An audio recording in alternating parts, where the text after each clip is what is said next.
उपमुख्यमंत्री अजित पवारांच्या विमानाला अपघात। डीजीसीएने दिलेल्या माहितीनुसार अजित पवार यांचा मृत्यू झाला आहे।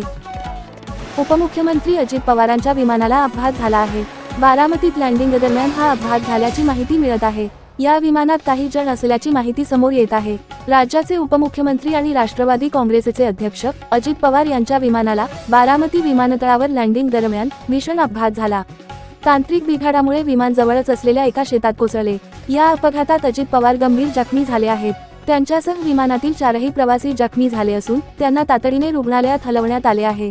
अजित पवार आज सकाळी 8 वाजता मुंबईहून विशेष विमानाने बारामतीकडे रवाना झाले होते।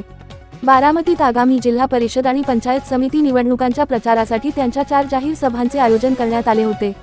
विमान बारामती विमानतळाच्या धावपट्टीवर उतरत असताना वैमानिकाचे नियंत्रण सुटले।